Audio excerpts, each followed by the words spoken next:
Hello बच्चों, आपका हमारे चैनल हिंदी वाणी में स्वागत है। पिछले भाग में हमने पढ़ा था कक्षा 12वीं की पाठ्यपुस्तक वितान का तीसरा पाठ। पाठ का नाम था अतीत में दबे पांव और इस पाठ के लेखक ओम थानवी जी हैं। आज इस भाग में हम इस पाठ से लिए गए अभ्यास के प्रश्नोत्तर पढ़ेंगे। हमारा पहला प्रश्न है, सिंधु सभ्यता साधन संपन्न थी पर उसमें भव्यता का आडंबर नहीं था, कैसे?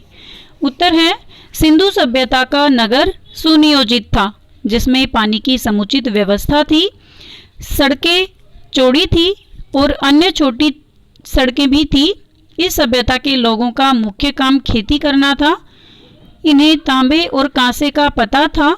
यहाँ की खुदाई में मिले कांसे के बर्तन, चाक पर बने विशाल मिट्टी के बर्तन, उन पर की गई चित्रकारी, चौपड़ की गोटियाँ, कंघी, तांबे के बर्तन तथा दर्पण, मनके के हार, सोने के आभूषण आदि यह सिद्ध करते हैं कि सिंधु सभ्यता साधन संपन्न थी। यानी इनके लिए जो ज़रूरत की चीज़ें होती हैं ये सभी चीज़ें ये बनाने में निपुण थे। सभी वस्तुओं का निर्माण ये स्वयं करते थे।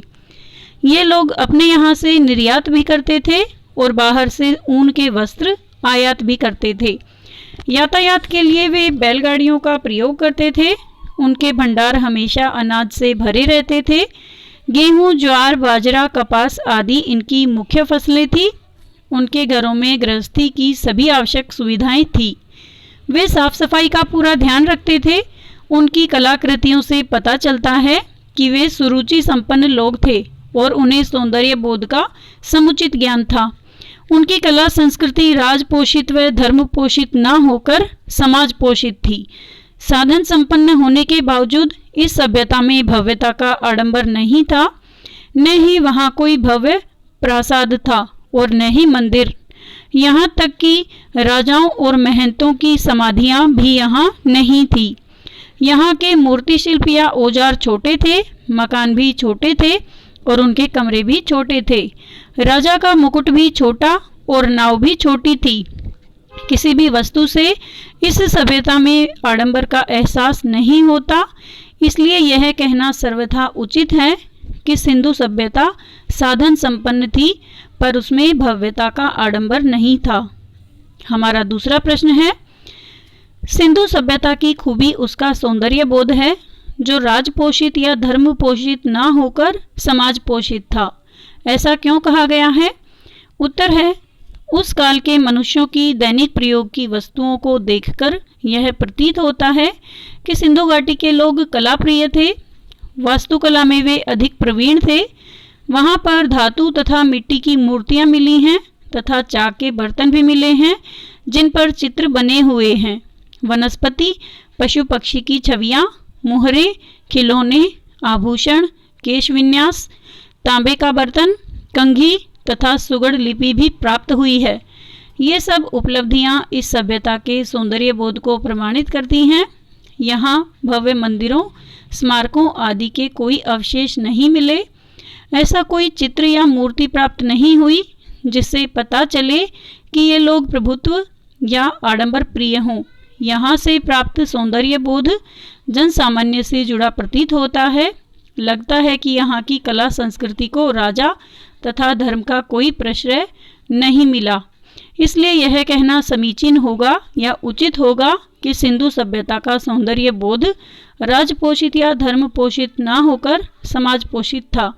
यानी केवल राजा को ही सब कुछ नहीं माना जाता था या केवल धर्म को भी सब कुछ नहीं माना जाता था, बल्कि समाज में हर व्यक्ति को समानता का अधिकार प्राप्त था तथा लोग आपस में मिलजुल कर जीवन यापन करते थे। हमारा तीसरा प्रश्न है, पुरातत्व के किन चिन्हों के आधार पर आप यह कह सकते हैं कि सिंधु सभ्यता ताकत से शासित होने की अपेक्षा समझ से अनुशासित सभ्यता थी? उत्तर है, मोहनजोदड़ो के अजायब घर में जिन वस्तुओं तथा कलाकृतियों का प्रदर्शन किया गया है उनमें औजार तो हैं परंतु हथियार नहीं हैं।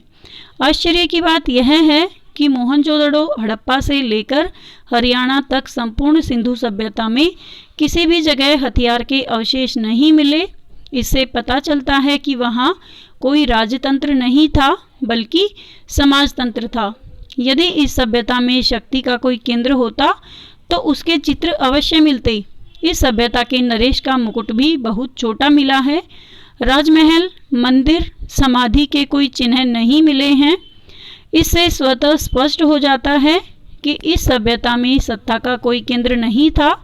यह सभ्यता स्वतः अनुशासित थी, ताकत के बल पर नहीं। इसलिए पुरातत्ववेताओं का यह विचार है कि शायद इस सभ्यता में कोई सैन्य सत्ता न हो, यानी यहाँ पर कोई भी राजनीतिक शक्ति नहीं थी। यहाँ के लोग अपनी सोच समझ के अनुसार ही अनुशासित थे। हमारा चौथा प्रश्न है, सच तो यह है कि यहाँ किसी आंगन की टूटी फूटी सीढ़ियाँ अब आपको कहीं नहीं ले जाती। वे आकाश की तरफ अधूरी रह जाती हैं, लेकिन उन अधूरे पायदानों पर खड़े होकर अनुभव किया जा सकता है कि आप दुनिया की छत पर हैं। वहाँ से आप इतिहास को नहीं, उसके पार झांक रहे हैं। इस कथन के पीछे लेखक का क्या आशय है? उत्तर है, पुरातत्ववेताओं का विचार है कि मोहनजोदड़ो की सभ्यता 5000 वर्ष पुरानी है, जबकि हमारे पास लिपिबद्ध इतिहास 4वीं शताब्दी ईस्वी पूर्व से ही उपलब्ध हो जाता है। इससे पता चलता है कि सिंधु सभ्यता वर्तमान इतिहास के काल से दोगुने काल की है, यानी यह बहुत पुरानी सभ्यता है।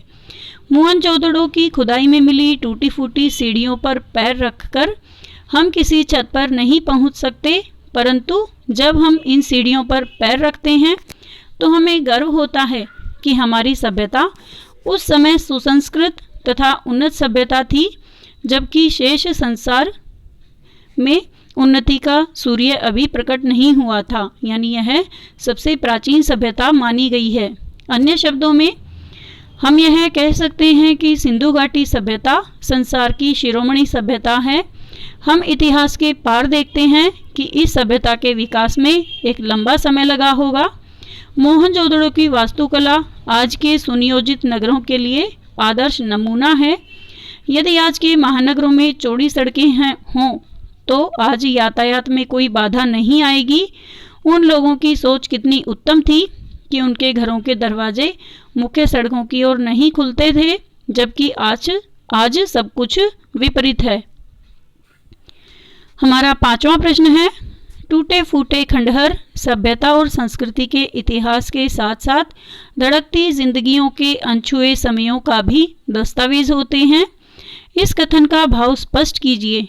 उत्तर है, मोहनजोदड़ो तथा हड़प्पा के टूटे फूटे खंडहरों को देखने से हमारे मन में यह भाव उत्पन्न होता है कि आज से 5000 वर्ष पूर्व हमारे पूर्वजों की सभ्यता कितनी विकसित तथा साधन संपन्न थी। ये खंडहर हमें सिंधु घाटी सभ्यता तथा संस्कृति से परिचित कराते हैं। हमारे मन में यह विचार पैदा होता है कि हम लोग उन्हीं लोगों की संतान हैं जो यहाँ रहते थे। हम किसी न किसी प्रकार से इस सभ्यता से जुड़े हैं। ये हमारे ही पूर्वजों के घर हैं, परंतु हमारा दुर्भाग्य है कि आज हम केवल दर्शक बनकर रह गए हैं। इन खंडहरों को देखकर हम ये कल्पना कर सकते हैं कि यहाँ हजारों साल पहले कितनी चहल पहल रही होगी और लोगों के मन में कितनी खुशी शांति रही होगी। काश हम भी उनके पदचिन्हों का अनुसरण कर पाते। ये खंडहर हमारे उस प्राचीन सभ्यता के प्रमाण हैं जिन्हें हम कभी नहीं भुला पाएंगे। हमारा छठा प्रश्न है, इस पाठ में एक ऐसे स्थान का वर्णन है जिसे बहुत कम लोगों ने देखा होगा, परंतु इससे आपके मन में उस नगर की एक तस्वीर बनती है। किसी ऐसे ऐतिहासिक स्थल जिसको आपने नज़दीक से देखा हो, उसका वर्णन अपने शब्दों में कीजिए। उत्तर है, इस पाठ में मोहनजोदड़ो के अवशेषों का चित्रात्मक वर्णन किया गया है। भले ही हमने इस स्थान को न देखा हो, पर पाठ को पढ़ने से वहाँ के मकानों, बौद्ध स्तूप, चौड़ी सड़कों, नालियों, चित्रकारी, कलाकारी आदि के चित्र हमारी आंखों के सामने झूल जाते हैं। सचमुच मोहनजोदड़ो की सभ्यता संसार की सर्वाधिक विकसित सभ्यता कही जा सकती है। कुछ महीने पहले हमारे विद्यालय के शिक्षकों ने दिल्ली के ऐतिहासिक स्थलों पर घूमने का कार्यक्रम बनाया था। मैंने भी इस कार्यक्रम में भाग लिया। इतिहास का विद्यार्थी होने के कारण मैं ऐतिहासिक स्थल देखने में अधिक रुचि रखता था। इस क्रम में हम सबसे पहले लाल किला देखने गए। प्रस्तुत पाठ को पढ़ने के बाद मैं लाल किला के बारे में एक बार पुनः स्मरण करने लगा हूँ। यह हमारे देश का एक प्रसिद्ध ऐतिहासिक स्थल है। मुगल बादशाह शाहजहां ने इस किले का निर्माण करवाया था। इसकी भव्यता दूर से ही व्यक्तियों को अपनी ओर आकर्षित करती है। यमुना नदी के किनारे पर बसे इस किले में लाल पत्थरों का प्रयोग किया गया है। इसके मुख्य द्वार की शोभा तो अत्यधिक आकर्षक है। इसी द्वार की छत पर हमारे प्रधानमंत्री स्वतंत्रता दिवस पर तिरंगा झंडा फहराते हैं। किले में अनेक महल बने हैं जिनमें संगमरमर का प्रयोग किया गया है। शाहजहां के काल में महलों की दीवारों पर सोने की नक्काशी की गई थी। दीवाने आम तथा दीवाने खास को देखकर दर्शकों की आंखें भौचक्की हो जाती हैं, परंतु लाल किले की भव्यता लिए हुए है। जो लाल किला है वह बहुत सुंदरता लिए हुए है और वह राजशक्ति का प्रमाण है। इसके मुकाबले में सिंधु घाटी सभ्यता राजपोषित न होकर केवल समाज पोषित है। इसलिए मन में कभी कभी ख्याल आता है कि शाहजहां ने तत्कालीन जनता का कितना शोषण किया होगा।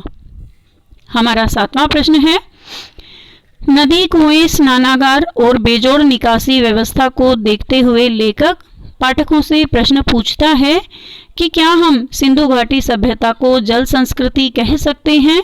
आपका जवाब लेखक के पक्ष में है या विपक्ष में? तर्क दें। यानी क्या इस या सिंधु घाटी सभ्यता को क्या जल संस्कृति कहा जा सकता है, हाँ या ना? उत्तर है मोहनजोदड़ो नदी के समीप बसा था। यह सिंधु नदी के समीप बसा था। नगर में लगभग 700 कुएं थे। प्रत्येक घर में स्नानागार व जल निकासी की बेजोड़ व्यवस्था थी। अतः लेखक द्वारा सिंधु घाटी सभ्यता को जल संस्कृति कहना उचित है।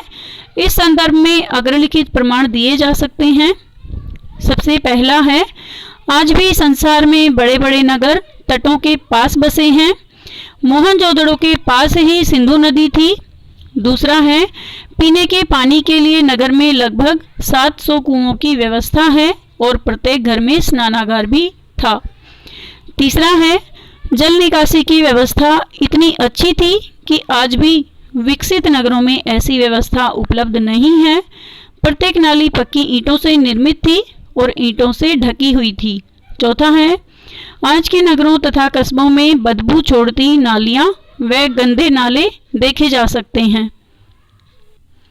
पांचवा है, यहाँ के मकान छोटे थे तथा कमरे भी छोटे छोटे थे ताकि अधिक से अधिक लोगों को आवासीय सुविधा प्राप्त हो सके।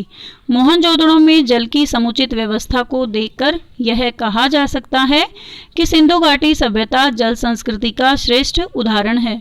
हमारा 8वां प्रश्न है, सिंधु घाटी सभ्यता का कोई लिखित साक्ष्य नहीं मिला है, केवल अवशेषों के आधार पर ही धारणा बनाई गई है।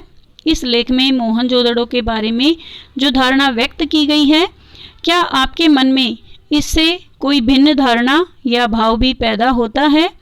इन संभावनाओं पर कक्षा में समूह चर्चा करें। उत्तर है, सिंधु घाटी सभ्यता के बारे में पुरातत्ववेताओं ने काफ़ी कुछ लिखा है। यह निश्चित है कि इस सभ्यता के बारे में लिखित प्रमाण नहीं है। हमें केवल अवशेषों के आधार पर अवधारणा बनानी पड़ी है।